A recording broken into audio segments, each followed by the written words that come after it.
اعوذ باللہ من الشیطان الرجیم بسم اللہ الرحمن الرحیم۔ السلام علیکم ناظرین، محرم الحرام کا مہینہ چل رہا ہے اور محرم الحرام کے آخری دن قریب آ چکے ہیں۔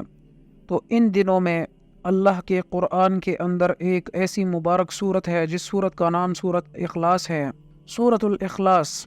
یہ صورت ناظرین آج اس کا عمل کرنا ہے۔ آپ نے محرم کے مقدس دن چل رہے ہیں اور ان دنوں کو آپ نے قیمتی بنانا ہے۔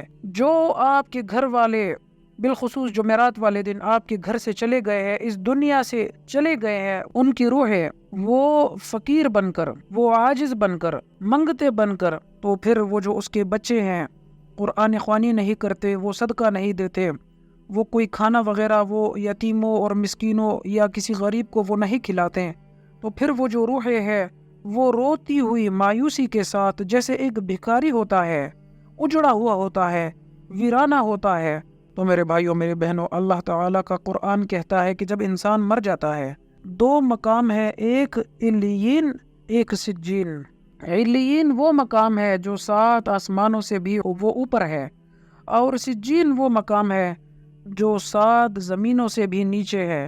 میرا رب عرش والا جس کی اچھی روح ہوتی ہے، جو اچھے اعمال کرتا ہے، نیک اعمال کرتا ہے، نیکی کی دعوت دیتا ہے، تو اس کی جو روح ہے وہ عرش برین کے 7 آسمانوں سے اوپر جو مقام ہے علیین، وہ اس مقام پر چلی جاتی ہے۔ اور جس کی روح بد ہوتی ہے، ظلم کرتا ہے، زیادتی کرتا ہے، جس نے گناہوں میں زندگی گزاری، نمازوں کا اہتمام نہیں کرتا، وہ سود کھاتا ہے، شراب پیتا ہے، زنا کرتا ہے، تو ان کی جو روحیں ہیں وہ 7 زمینوں سے بھی نیچے جو سجین مقام ہے اس مقام میں وہ چلی جاتی ہیں۔ بڑا خوفناک ہے وہ منظر۔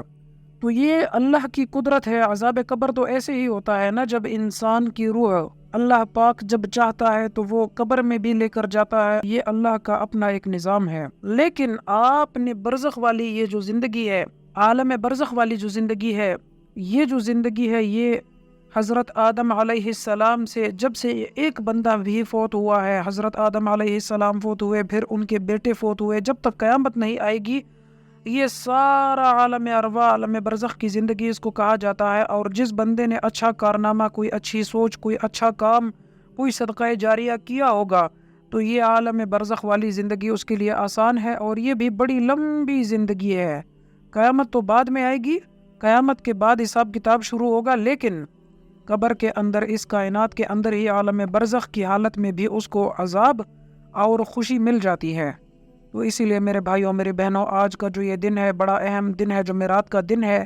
اپنے جتنے رشتہ دار اس دنیا سے چلے گئے ہیں، آپ کے والدین، آپ کے بہن بھائی، آپ کے بیٹے بیٹیاں، آپ کے باقی دیگر رشتہ دار، آپ کے دوست احباب، ان کو آپ نے آج رات کو کچھ نہ کچھ پڑھ کر ایک ٹائم کا کھانا کسی غریب کو دے دیا کرو، اور وہ خوش ہو جاتے ہیں۔ یہی صدقہ جاریہ ہوتا ہے اولاد کا۔ اولاد کیوں بندہ مانگتا ہے؟ صرف اس لیے کہ مرنے کے بعد وہ نیک اعمال کریں گے اور ہمیں ثواب ملے گا۔ لیکن آج دنیا میں الگ تلگ ہی یہ نظام بنا لیا گیا ہے۔ وہ کہتے ہیں کہ ہم بچہ اس لیے مانگ رہے ہیں کہ وہ ہماری مشکل آسان کرے گا، وہ پیسے کمائے گا، بس یہ دنیا کے لیے وہ سب کچھ کرتا ہے۔ اسی لیے ناظرین، تھوڑا سا دور اندیشی کے ساتھ اپنی زندگی کو گزارو، آخرت کی زندگی کو بھی اپنے سامنے رکھو، پھر اس کے مطابق فیصلے کرو۔ اگر اچھی سوچ لے کر بچوں کی پرورش کرو گے، اللہ کی قسم وہ بچے اس دنیا میں بھی اچھے ہوں گے اور آخرت والی زندگی کے اندر بھی آپ کو فائدہ دیں گے۔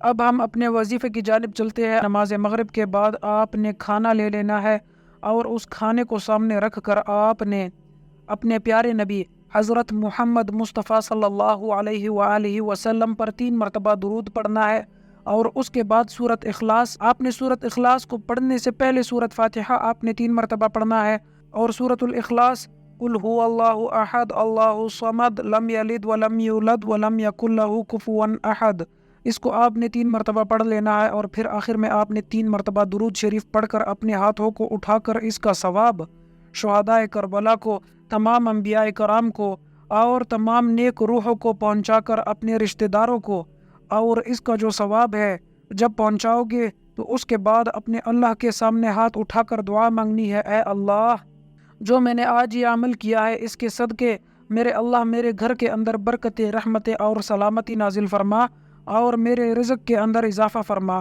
جو کھانا آپ کے پاس ہوگا وہ کھانا کسی غریب کو دینا ہے، وہ کھانا کسی یتیم کو، کسی مسکین کو دینا ہے، وہ کھانا آپ نے صدقہ کرنا ہے، وہ آپ کا صدقہ ہوگا۔ جو اس دنیا سے آپ کے رشتہ دار چلے گئے ہیں ان کو بھی اس کا ثواب ملے گا، اور اس کے عوض میرا رب آپ کے گھر کے اندر پیسے کی فراوانی کرے گا۔ جو کچھ چاہے، گھر چاہیے، گاڑیاں چاہیے، جس چیز کی طلب ہے، اللہ کے سامنے ہاتھ اٹھا لے، ہاتھ اٹھانے کی دیر ہے، میرا رب جھولیاں بھر دے گا۔ اللہ پاک عمل کرنے کی توفیق عطا فرمائے۔ السلام علیکم ورحمۃ اللہ وبرکاتہ۔